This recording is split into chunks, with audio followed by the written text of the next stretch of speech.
Queremos ver tu gloria. Tenemos sed de tu presencia. Queremos más de ti, Jesús. Más de ti.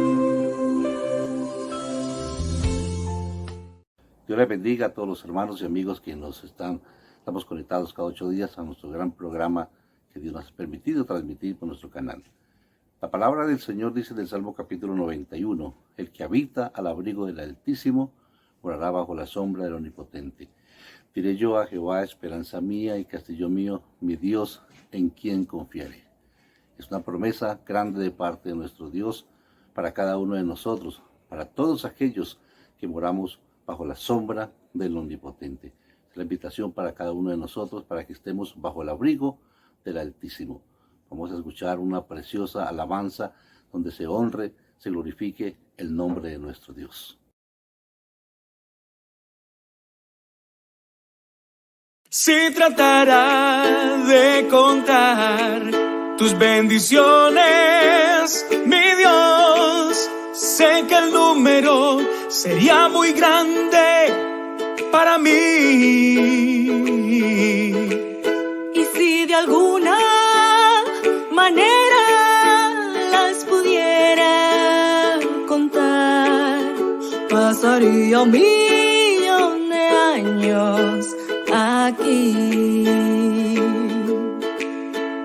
Es más fácil contar las estrellas, mi Dios, o los granos de arena del mar,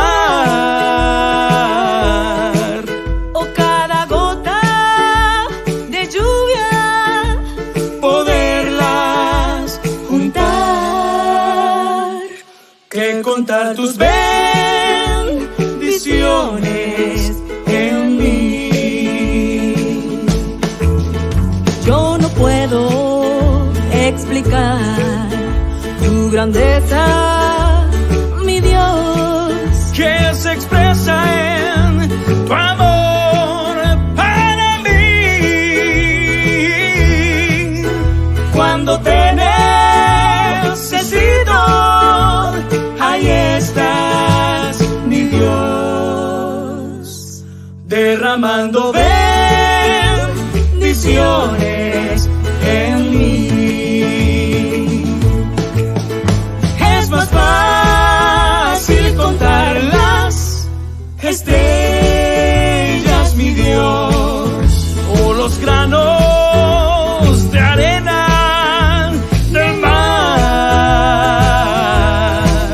O cada gota de lluvia, poderlas juntar. que contar tus bendiciones en mí.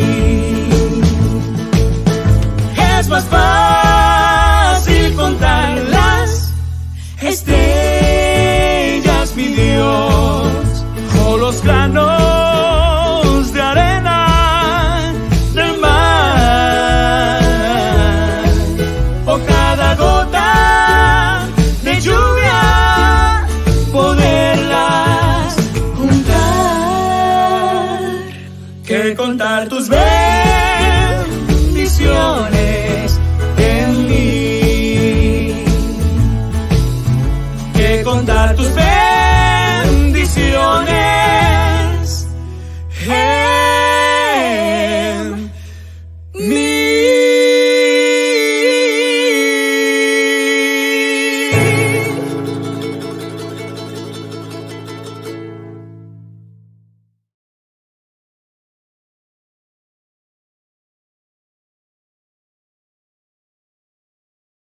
Seguimos en el estudio de este maravilloso libro de Apocalipsis.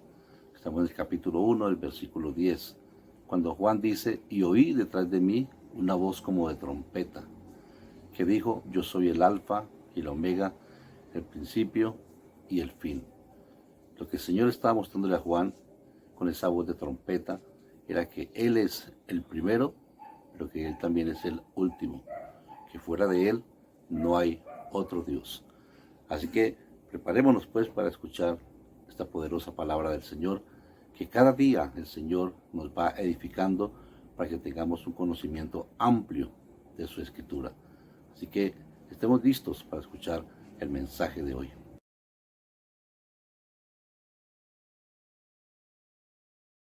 Vamos a avanzar.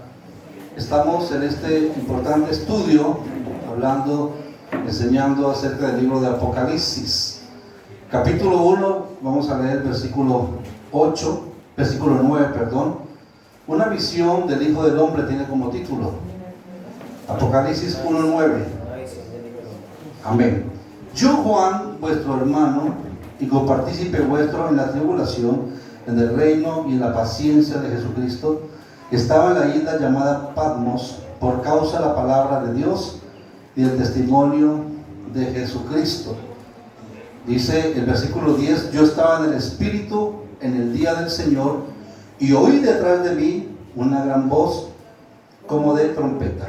Hasta allí dejamos la lectura y vamos a la explicación. Tengan la bondad, hermanos, de estar cómodos y vamos a la explicación de estos textos importantes. En este versículo del capítulo 9, pues allí quedamos la enseñanza de la semana pasada. En este versículo Juan introduce la visión que tuvo en la isla llamada Patmos. Cuando él dice yo, Juan, copartícipe o compañero del sufrimiento, está hablando de esa tribulación que todos nosotros como creyentes por causa del Señor tenemos. Yo creo que no existe una persona que diga yo desde que entregué mi vida al Señor siempre he tenido momentos agradables. Bueno, todos tenemos experiencias de una manera o de otra, pero cuando él habla de los sufrimientos, está hablando de la tribulación que en ese momento él estaba pasando por causa de ser un hombre fiel al Señor. Por eso habla acerca del sufrimiento. Él se refiere pues a los sufrimientos padecidos por causa de la fe cristiana. Todos sabemos, hermanos, que el Señor lo dijo en el Evangelio de San Juan capítulo 16 y el versículo 33. El Señor nos advirtió a cada uno de nosotros, hermano. Jesús dijo, en el mundo van a tener aflicciones. Eso lo dijo el Señor, ¿verdad? Entonces cada cristiano debemos de estar preparados, hermano, para ello, para tener aflicciones. En el mundo tendrán aflicciones, pero luego dice el Señor, pero confía, yo he vencido ¿a quién? Yo he vencido al mundo. Así que por más aflicciones que podamos tener en nuestra vida cristiana, sabemos, hermano, que no estamos solos. Porque Él dijo, yo he vencido al mundo. ¿Qué significa eso, hermano? Que así como Cristo venció el mundo, usted y yo también vamos a vencer. ¿Quiere mirar a su hermano que está a su lado? Dígale, usted también es un vencedor en Cristo Jesús. Ahora, el versículo 10 dice, el Apocalipsis, yo estaba en el Espíritu en el día del Señor. Juan está diciendo que estaba en el Espíritu en el día del Señor. Es decir, cuando dice que estaba en el Espíritu fue que se hallaba en el Espíritu. De alguna manera podríamos entenderlo de esta forma, que Juan fue llevado por el Espíritu Santo, fue transportado por el Espíritu Santo y fue transportado en el Espíritu, para que él pudiera ver y constatar las cosas que el Espíritu Santo le estaba mostrando, para que las escribiera, ¿verdad? Hemos encontrado en la Biblia a un hombre llamado Pablo. Esto lo alcanzamos a mirar en la segunda carta a los Corintios, en el capítulo 12, versículo 4. Pablo también habla de esto, hermanos. Pablo también tuvo esa experiencia. Parece que estuviera hablando de otra persona, pero Pablo también tuvo la experiencia de ser trasladado por el Señor, dice la palabra, al lugar, al tercer cielo. Ciertamente, capítulo 12 de segunda de Corintios, versículo 1 dice, ciertamente no conviene gloriarme, pero vendré a las visiones y a las revelaciones del Señor. ¿Qué está diciendo San Pablo? Pablo dice, mire, yo en nada tengo de qué gloriarme. En otras palabras, yo no me voy a gloriar o no me voy a exaltar de la forma como el Señor me usa. Pero hay algo que él dice, conozco a un hombre. Parece que estuviera hablando de otro, pero en realidad está hablando de sí mismo. Conozco a un hombre en Cristo que hace 14 años, si en el cuerpo no lo sé, o si fuera del cuerpo tampoco lo sé, Dios lo sabe, fue arrebatado hasta el tercer cielo. Pablo está contando, está narrando una experiencia, hermano, que pudo tener, que fue muy parecida a la experiencia que tuvo el apóstol Juan. Pablo dice, fue arrebatado. Conozco un hombre que hace 14 años, parece que estuviera hablando de otra persona, una tercera persona, pero en realidad está hablando del mismo. Fue arrebatado al tercer cielo. Dice el versículo 3, conozco a tal hombre, si en el cuerpo o fuera del cuerpo, no lo sé, Dios lo sabe. ¿Qué está diciendo él? Que él no puede entender que cuando fue arrebatado al tercer cielo, Pablo no sabe si fue en el espíritu o fue en el cuerpo. Dice, no lo sé, Dios lo sabe, pero que sí fue arrebatado y fue llevado ¿a dónde? Al tercer cielo. Versículo 4, que fue arrebatado al paraíso, donde oyó palabras inefables que no le es dado al hombre expresar. Por eso yo decía en la enseñanza pasada, y quiero recordarle a ustedes, hermano, que esa es la razón por la cual el apóstol Pablo es aquel que escribió 12 epístolas. Usted ve que no se puede ninguno de los apóstoles, aunque el apóstol Pablo fue llamado apóstol después.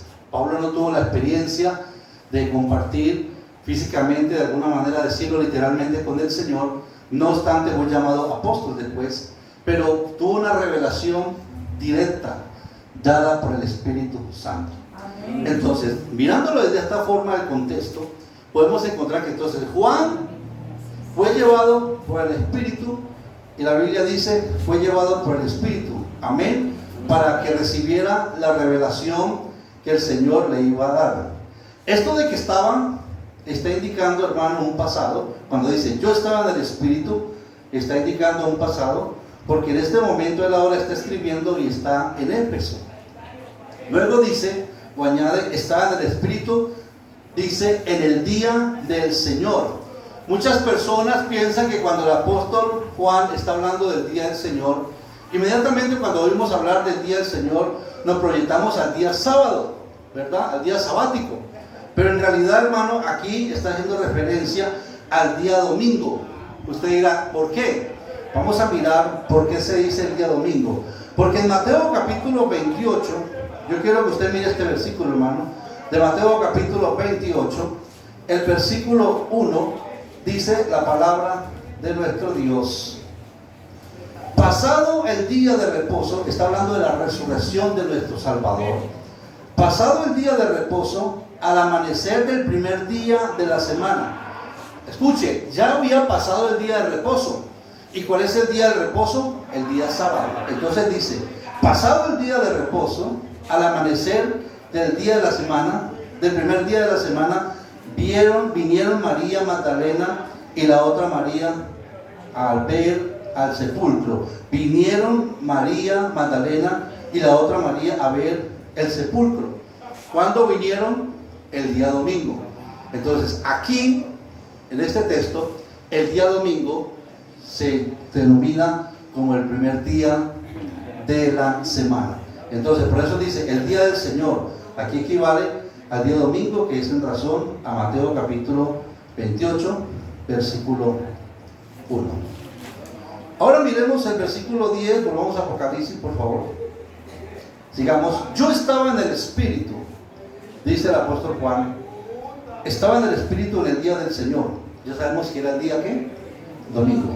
Y oí detrás de mí una gran voz, ¿como de qué, hermano? De trompeta. Oí una gran voz como de trompeta. El vocablo voz de trompeta está designando voz o sonido muy fuerte. ¿Qué fue lo que escuchó el apóstol Juan? Un sonido muy fuerte como de trompeta, ¿verdad? Y usted se va, por ejemplo, al libro de Números, en el capítulo 10, libro de Números capítulo 10, versículo 1 y el versículo 2, nos habla de las trompetas de plata que el Señor le había dicho a Moisés que hiciera. ¿Con qué propósito? Cada trompeta tenía un sonido diferente para de alguna manera alertar al pueblo para la batalla, alertar al pueblo para que se desplazara de un lugar a otro. Vamos a mirar en Números capítulo 10, versículo 1. Jehová habló a Moisés diciendo: hazte 2 trompetas de plata, de obra de martillo las harás, las cuales te servirán para convocar la congregación y para hacer mover los campamentos. Entonces, estas trompetas que el Señor había mandado hacer a Moisés era con un propósito. ¿Para qué eran usadas? para hacer mover al pueblo de un lugar a otro, para que el pueblo se preparara para la batalla. Amén. Eran utilizadas, cada trompeta tenía un sonido diferente y un propósito. Entonces, cuando el apóstol Juan, volvamos a Apocalipsis, dice que detrás de él escuchó una voz como de trompeta. Era una voz muy fuerte, ¿verdad? Amén. Un sonido muy fuerte. Y el versículo 11 dice, que decía, la voz de trompeta decía: yo soy el alfa y la omega, el primero y el último. Amén. Todos sabemos, y ya lo he explicado, que la palabra alfa en griego es la letra A y la palabra omega en griego es la letra Z. El primero y el último, que está representando que el Señor Jesús es el primero, pero también es el último. Escribe en un libro lo que ves y envíalo a las iglesias que están en Asia: a Éfeso, a Esmirna, a Pérgamo, Tiatira, Sardis, Filadelfia y la Odisea. Entonces dice: escribe en un libro lo que ves. La voz que oye Juan lo manda a escribir en un rollo. Usted y yo sabemos que en ese tiempo no había el papel como está hoy en día. Solo existía el rollo de papiro o el rollo de pergamino. Entonces, ¿qué tenía que hacer Juan? Tenía que ver, tenía que oír, inmediatamente escribir lo que oía y lo que veía en un libro de rollo de pergamino o de papiro, lo que había visto. Envíalo a las 7 iglesias que están en Asia. Y note usted, hermano, que empieza a enumerar las iglesias. Empieza por Éfeso, Esmirna, Pérgamo, Tiatira, Sardis, Filadelfia y la Odisea. Entonces, hay una pregunta que usted y yo nos podríamos hacer. ¿Por qué el Espíritu Santo le dice a Juan que todo lo que él está viendo y todo lo que está oyendo lo escribiera solamente a las 7 iglesias de Asia? Porque note usted, hermano, que está hablando de las 7 iglesias de Asia Menor que existían en aquel momento, ¿verdad? Y solamente eran para ellas. ¿Por qué sucede esto, hermano? La respuesta es porque estas 7 iglesias que estaban en Asia Menor, escúchelo bien, están representando a todas las iglesias, las formas y las maneras de los cristianos de ser, en el tiempo pasado, en el tiempo presente y en el tiempo futuro. Es decir, aunque existían en los tiempos de Juan, aunque habían muchas iglesias en los tiempos de Juan, no solamente habían 7 iglesias, pero estas 7 iglesias que acabamos de nombrar, que dice la palabra del Señor, la iglesia de Éfeso, la iglesia de ¿quién? De Esmirna, la iglesia de Pérgamo. Bueno, estas 7 iglesias están representando a todas las iglesias a nivel del mundo, tanto en el tiempo pasado, como en el tiempo presente, como en el tiempo futuro. Por eso es que el Espíritu Santo le dice a Juan: escribe a las 7 iglesias de Asia Menor. Amén. Apocalipsis capítulo 1, versículo 12. Y me volví para ver la voz que hablaba conmigo, y vuelto, ¿qué vio?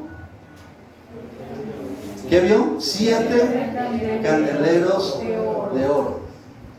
Escuche bien, Juan escucha una voz fuerte como el sonido de trompeta, y yo me imagino que lo que Juan deseaba ver era un personaje. Juan dijo: bueno, yo me volteé para mirar, porque fue espantado, hermano, porque fue una voz muy fuerte, y él seguramente pensó: hay un personaje grande, gigantesco detrás de mí. Dice: me volví para ver el rostro, para ver la persona que hablaba, el ser que hablaba conmigo. Tremenda sorpresa. ¿Qué vio? 7 candeleros ¿de qué? De oro. Vamos a la interpretación, hermano. En el Antiguo Testamento, Dios le ordenó a Moisés que hiciera un candelero de oro. Ese candelero de oro está representando, más bien ese candelero de oro que vio Juan, esos 7 candeleros de oro que vio Juan, está representando al candelero de oro que hizo Moisés. Vamos al libro del Éxodo, por favor, hermanos. El libro de Éxodo, capítulo 25, versículo 31. Mire lo que encuentra aquí en la palabra de nuestro Dios. Éxodo 25, 31. Harás además un candelero de oro puro. Era la orden de parte de Dios para Moisés, para que hiciera un candelero de oro puro, labrado a martillo. Se hará el candelero, su pie y su caña, sus copas, sus manzanas, sus flores serán de lo mismo. Versículo 39. De un talento de oro fino lo harás, con todos sus utensilios. Y el verso 40 dice: mira y hazlo conforme al modelo que te ha sido mostrado. ¿En dónde? En el monte. Entonces Dios le mostró a Moisés para que él hiciera un candelero de oro, ¿verdad? Entonces volvamos a Apocalipsis. ¿Qué fue lo que vio Juan cuando se volteó a mirar la voz que hablaba con él? La voz como de trompeta. ¿Qué fue lo que miró?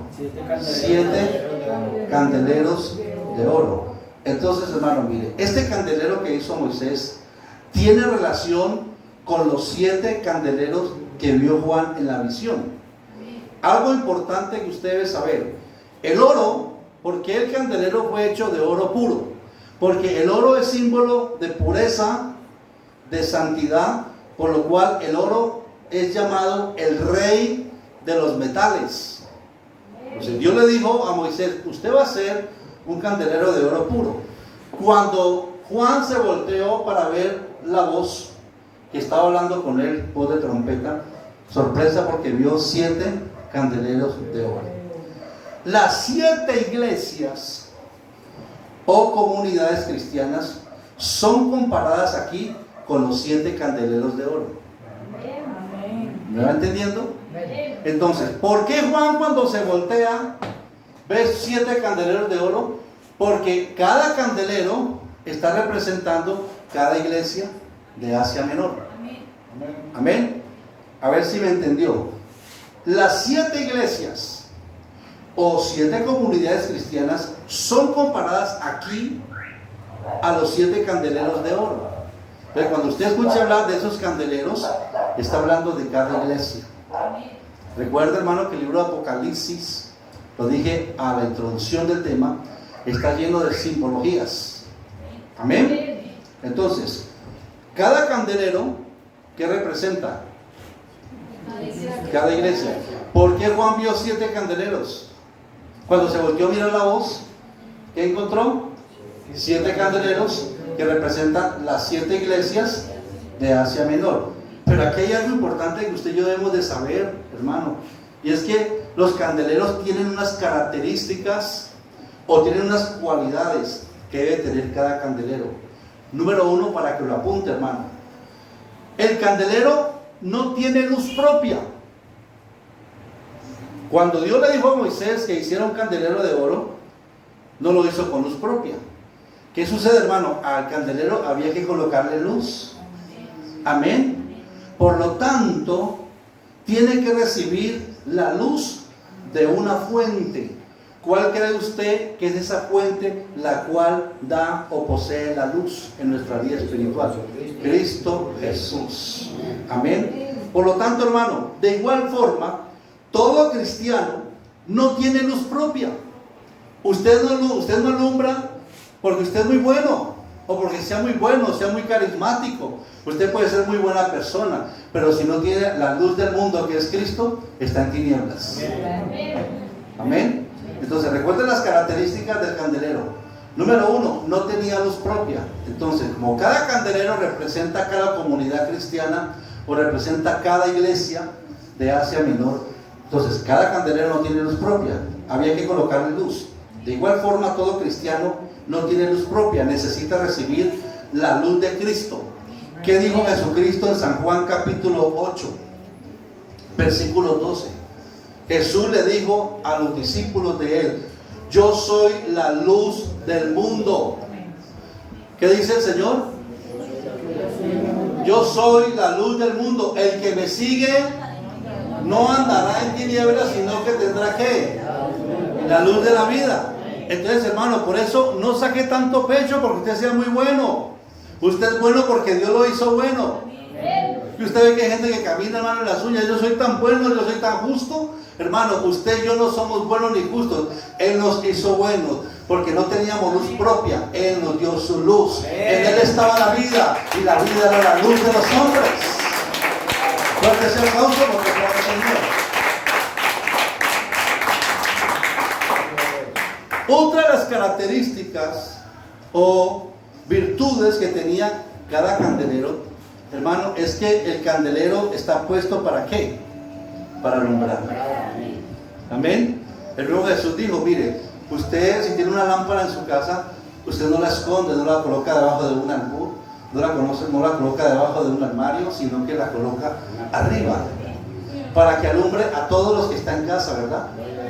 Amén. Entonces, cada candelero está puesto para alumbrar. De igual forma, cada cristiano y cada comunidad cristiana está puesta por Dios para que alumbremos. Amén. Para que llevemos la luz de Cristo a las almas perdidas. Y eso mucha gente todavía no lo entiende, hermano.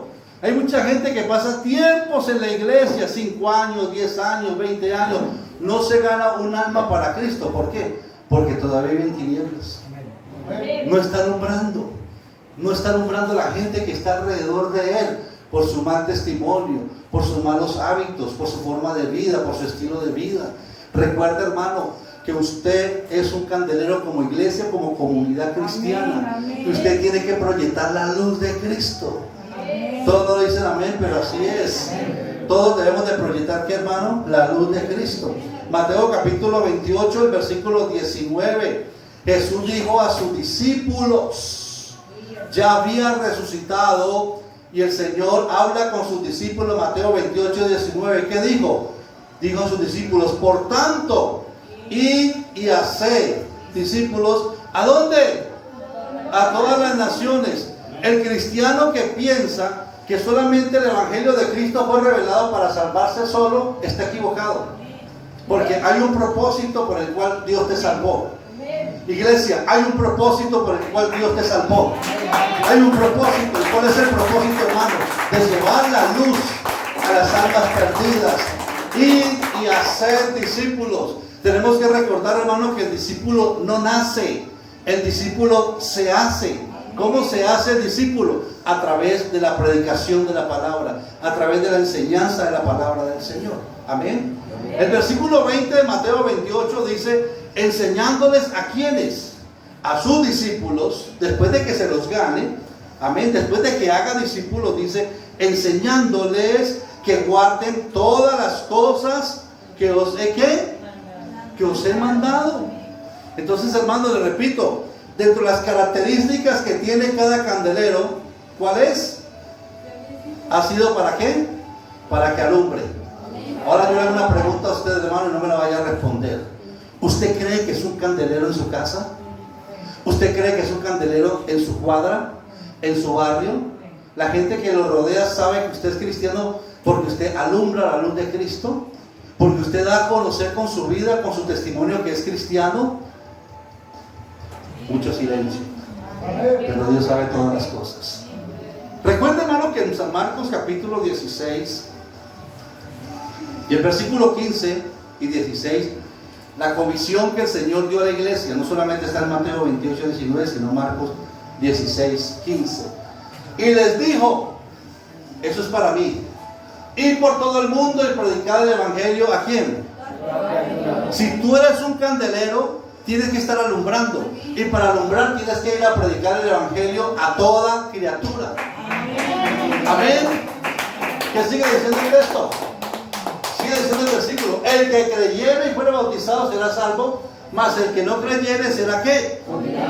Esta responsabilidad pesa sobre nuestros hombros. Si una persona acepta a Cristo por la predicación de la palabra del Señor que usted le dio, hermano, usted salvó la responsabilidad. Recuerde que somos atalayas. Somos los atalayas de esta generación. Somos aquellos hombres y mujeres que hemos sido puestos por Dios para que alumbremos en medio de un mundo de tinieblas, en medio de un mundo de pecado, en medio de un mundo de maldad. Por eso es que el apóstol Pablo, escribiendo a la iglesia de Roma, capítulo 12, dice, no os conforméis a este siglo, sino transformados por medio de la renovación de ¿qué? De vuestro entendimiento. ¿Me está escuchando, hermano? Amén. Capítulo 12 Les digo, bendito sea el Señor. Versículo 2.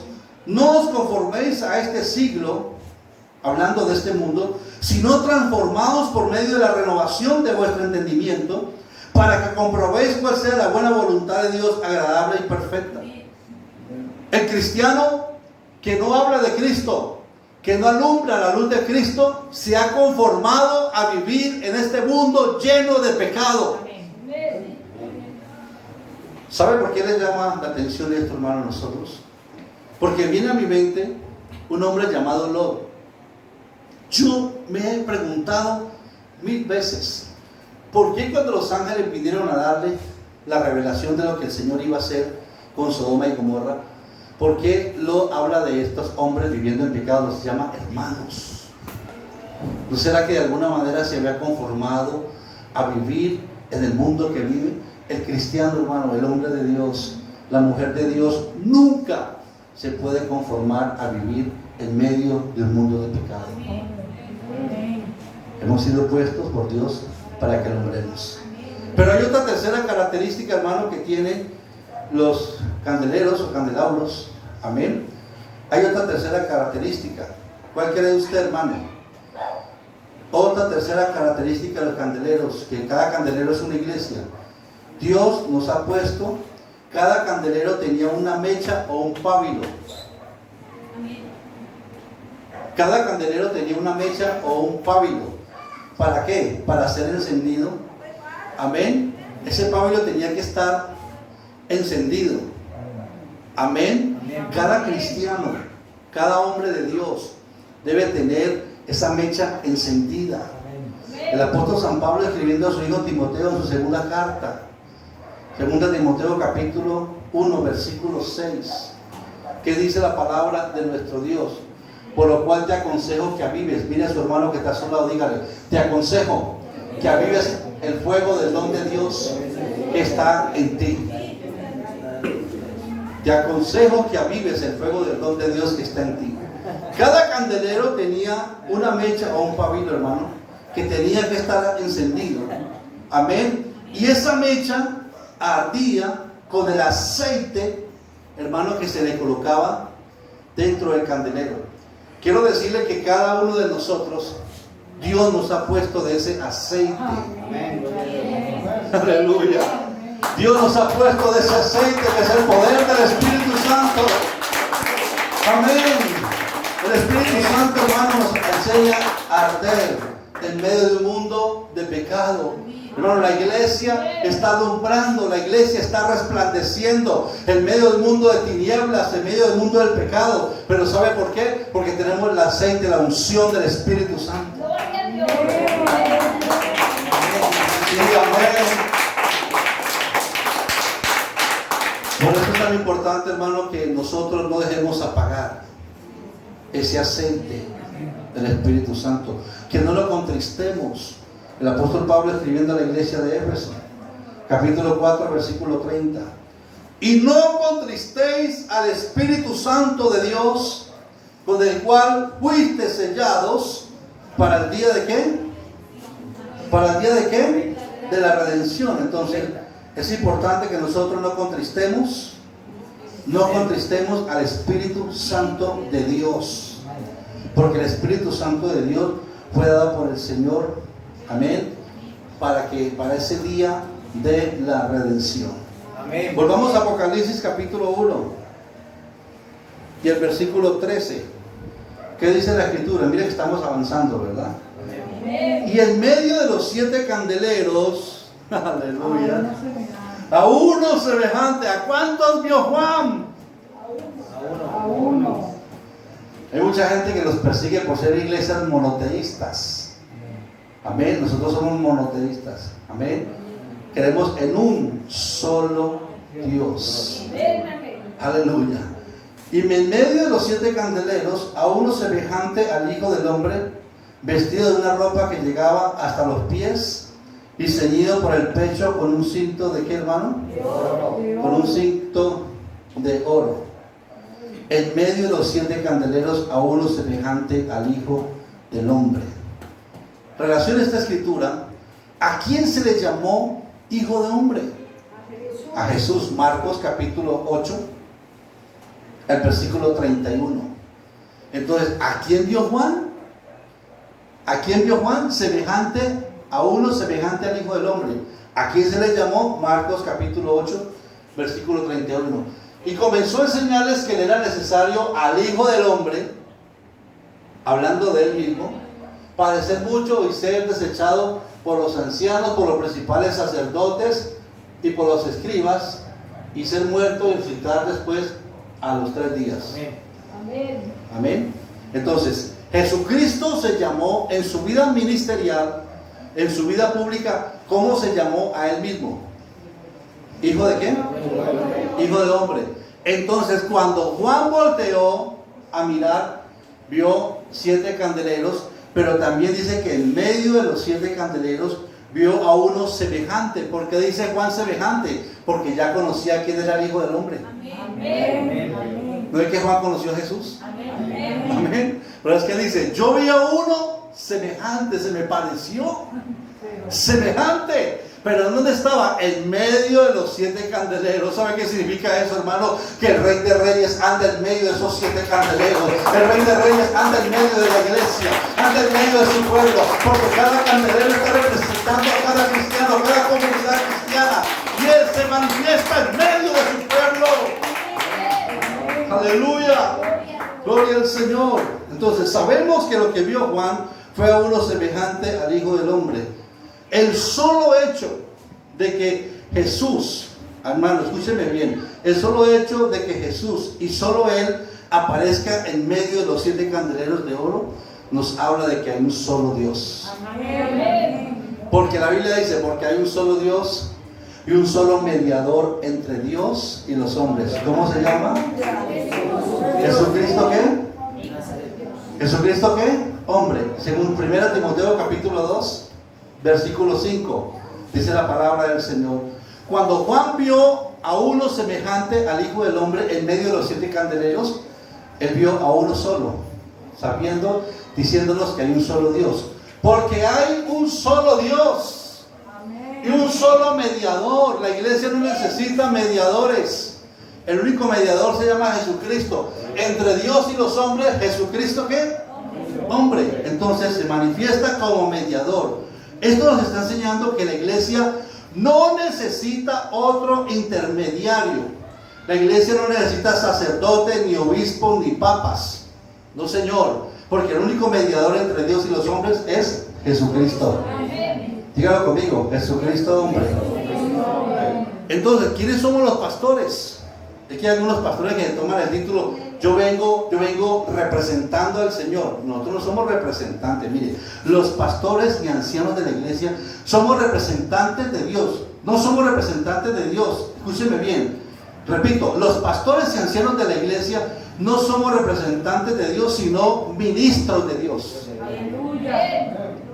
Es que una cosa es ser representante y otra cosa es ser ministro. Aló. Somos ministros del Señor. Por eso es que los papas y los sacerdotes, ellos los veneran y los adoran, porque ellos se llaman a sí mismos, somos representantes de Dios. No, hermano, el único mediador entre Dios y los hombres es Jesucristo. Nosotros somos ministros de Dios y somos siervos de la iglesia del Señor. Quiero que lea conmigo en 1 Corintios capítulo 4 y el versículo 1 y el versículo 2. 1 Corintios capítulo 4, 1 y 2. Así pues, dice el apóstol San Pablo, que los hombres nos tengan, o tengan los hombres, por servidores de Cristo. Amén. Y administradores de los misterios de Dios. Es que hay hombres que están usurpando el lugar de Dios. Es que yo vengo en representación del Señor. ¿No ven cómo la iglesia romana adora a los papas y adora a los sacerdotes? Porque ellos se llaman a sí mismos representantes de Cristo. Amén. Pero la Biblia es clara, hermano, que los hombres nos tengan, ¿por qué? Ténganos los hombres, léalo nuevamente por favor para que le quede bien claro. Ténganos los hombres por servidores de Cristo y administradores de Dios. Siervos de Cristo y administradores de Dios. Y el versículo 2, ya para finalizar, Dice, ahora bien, se requiere de los administradores que cada uno sea hallado como fiel. ¿Qué es lo que Dios pretende de cada uno de nosotros como pastores, como servidores, como consiervos? Dios pretende que cada uno de nosotros seamos hallados fieles delante de la presencia de nuestro Dios. Eso es lo que la iglesia debemos de aprender de nuestro Dios, hermano. Recuerde, hermano, somos ministros, somos siervos, porque el único mediador entre Dios y los hombres, ¿cómo se llama? Jesucristo. Pero ¿qué más vio Juan? En el versículo 13. Lo vio vestido de una ropa que llegaba hasta los pies y ceñido por el pecho con un cinto de oro. Esto de que lo vio con una ropa que llegaba hasta los pies es el prototipo de la vestimenta sacerdotal. ¿Cómo vio Juan al Hijo del Hombre que estaba en medio de los 7 candeleros? Lo vio vestido con ropas sacerdotales. Recuerde, hermano, que el sacerdote tenía una ropa especial. Entonces, cuando Juan vio a Jesús, al Hijo del Hombre, se me parecía o semejante al Hijo del Hombre. ¿Cómo lo vio? Con esa vestidura sacerdotal. Usted recordará, hermano, que Jesucristo en su ministerio público, Él vino como un sacerdote. Amén. Esa fue una de las razones por las cuales el Señor también fue bautizado. Mucha gente se pregunta, pastor, si el bautismo es para perdón de pecados, entonces ¿por qué Cristo se bautizó si Cristo no tiene pecado? Porque recuerde que para Él poder desempeñar el oficio de sacerdote tenía que cumplir la ley. Amén. Por eso fue que Juan el Bautista, cuando Jesús vino a ser bautizado, Juan le dijo, no, tú vienes a mí para ser bautizado, si antes yo necesito ser bautizado por ti. Y el Señor, ¿qué le dijo? Déjalo de esa manera porque es necesario que cumplamos ¿qué? La ley. ¿Cuál ley? La ley que Él estableció, que todo hombre, todo sacerdote, para poder desempeñar su ministerio público, tenía que ser bautizado. Amén. Amén. Por eso Juan, cuando vio a Jesús, lo vio con vestiduras sacerdotales. Porque cuando Cristo vino a este mundo, para desempeñar su vida ministerial o pública, vino como mediador y vino como sumo sacerdote. Amén. Vamos a dejar hasta allí la enseñanza de la palabra de nuestro Dios. Gracias al Señor porque hemos podido escuchar la poderosa palabra de Él. Así que la invitación es para que cada 8 días a las 3 de la tarde, los domingos a las 3 de la tarde, te conectes a nuestro canal de YouTube para que puedas escuchar este mensaje de salvación, este mensaje glorioso de la palabra de nuestro Dios. Así que estamos invitándote para que sigas escuchando la palabra del Señor. Dios te bendiga, un abrazo fuerte y te esperamos con la ayuda del Señor el próximo domingo a las 3 de la tarde. Bendiciones para todos.